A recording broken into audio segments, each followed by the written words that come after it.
Pada kesempatan kali ini, kelompok kami akan membahas mengenai fenomena Paris Fashion Week. Pada Maret 2022, publik ramai membahas mengenai beberapa brand asal Indonesia yang tampil di Paris Fashion Week. Salah satu brand tersebut yaitu Geprek Bensu mengklaim bahwa mereka berpartisipasi di Paris Fashion Week seperti yang diungkapkan oleh Jordi Onsu melalui unggahan Instagram Story di akunnya. Dari Kominfo, beberapa brand asal Indonesia yang turut hadir di acara G-Crafts Paris Fashion Show at Paris Fashion Week 2022 selain Geprek Bensu x Yanti Adeni yaitu Scarlett x IKYK, Greenlight x Danjo Hyoji, 3 Second x Ichan Harem, La Sabel x MN Hair Design, Brand No Brand, Shade Mulk, Shade Signature, Deskra Nasda Banjarbaru, MS Glow, dan Kaira by Tika Ramlan. Klaim yang dilakukan oleh Geprek Bensu dan beberapa brand yang ikut tampil di Paris Fashion Week tersebut mendapatkan beragam respons dari warganet. Ada yang turut bangga dengan majunya brand Indonesia ke kancah internasional seperti Paris Fashion Week, dan ada juga yang mengomentari bahwa klaim tersebut merupakan cara untuk meningkatkan citra brand dan juga merupakan pembodohan publik seperti yang diungkapkan oleh Wanda Hamidah melalui unggahan Instagram Story di akunnya. Paris Fashion Week yang diselenggarakan oleh FHCM memang sudah populer sejak pertama kali dilakukan pada tahun 1973. Karenanya, masyarakat yang melihat Instastory dari beberapa brand yang mengklaim bahwa mereka berpartisipasi dalam acara bergengsi seperti Paris Fashion Week memberikan berbagai macam respons, terutama respons negatif karena masyarakat tahu bahwa untuk dapat tampil di acara seperti Paris Fashion Week itu sangatlah sulit. Menurut kamu kenapa bisa sampai terjadi fenomena seperti ini? Nah, kenapa sih sampai bisa ada fenomena ini? Pertama-tama, mari kita kenali dulu apa itu Paris Fashion Week. Paris Fashion Week merupakan serangkaian acara presentasi desainer yang diadakan setiap 2 tahun sekali di Paris, Prancis. Ia menjadi tonggak mode menampilkan karya-karya dari desainer ternama seperti Chanel dan juga Christian Dior. Peragaan ini terbagi dalam 3 kategori, yaitu pakaian pria, haute couture, dan juga ready to wear. Peragaan busana ini memiliki sejarahnya tersendiri, dimulai dari peragaan koleksi dari Charles Frederick Ward dan kemudian menjadi ajang bergengsi yang menampilkan desain, musik, dan juga sorotan dari paparazzi. Nah, fenomena ini bisa terjadi karena mungkin tindakan komunikasi yang dilakukan oleh brand kepada key opinion leader mereka atau call yang mereka ajak ke Paris itu kurang ditekankan. Jadi masih banyak dari mereka yang menamai kegiatan mereka sebagai Paris Fashion Week. Padahal nama kegiatan mereka adalah G-Craft Paris Fashion Show during Paris Fashion Week. Karena brand-brand tersebut dibawa oleh Kementerian Pariwisata dan Ekonomi Kreatif yang bekerja sama dengan Gerakan Ekonomi Kreatif. Maka dari itu, banyak masyarakat awam yang menjadi salah paham.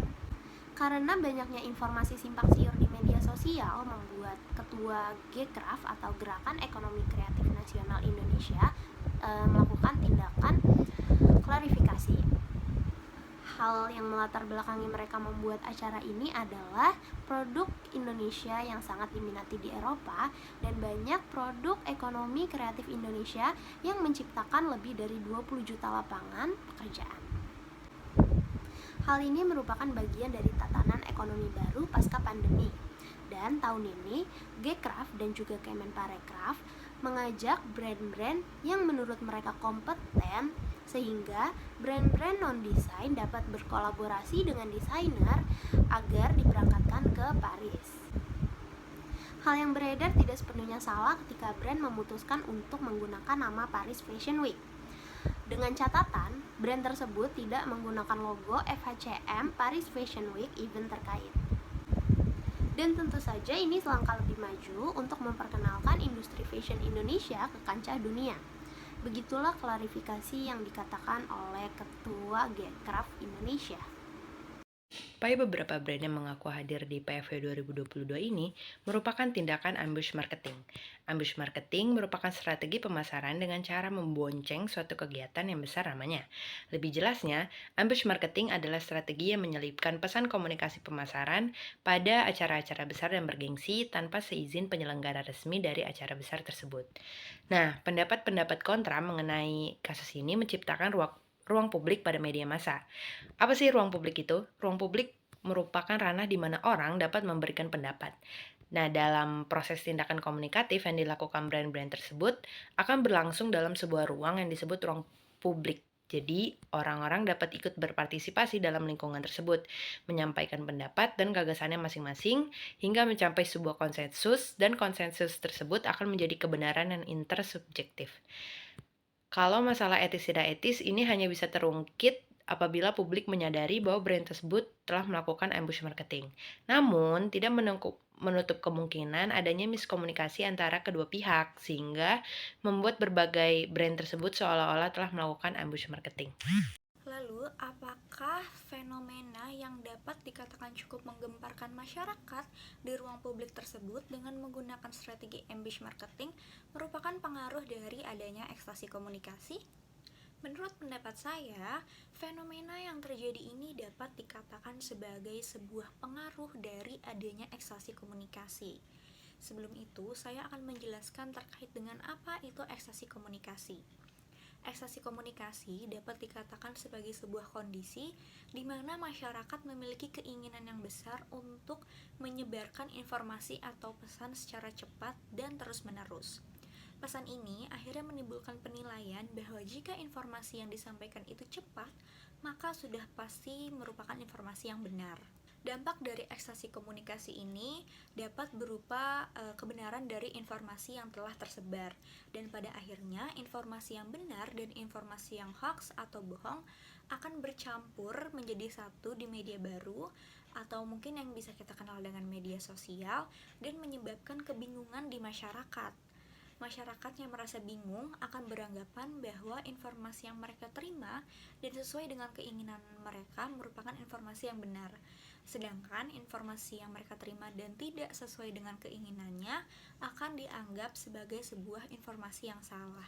Sama halnya dengan brand-brand yang sudah teman-teman saya sebutkan sebelumnya, bahwa brand seperti Bensu yang mengklaim dan memberikan informasi bahwa mereka hadir di acara Paris Fashion Week di media sosial dengan strategi ambush marketing ini berdampak pada pesan yang diberikan dan membuat kebingungan di masyarakat.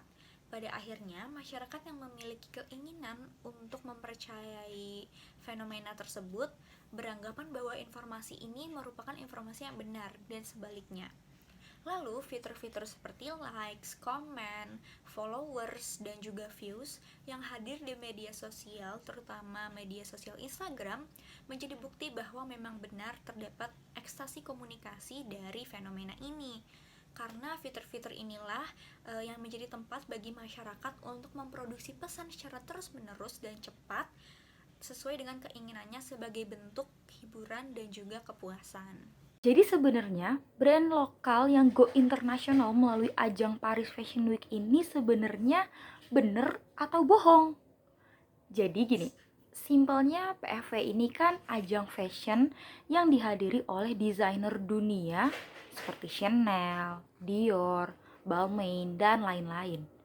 PFW sendiri nih melalui laman websitenya mereka memiliki official partners, yaitu seperti beauty brandnya itu mereka partners dengan L'Oreal Paris, broadcasting partners dengan Konbini, Canal Plus, CNN Style, dan brand ternama dunia lainnya.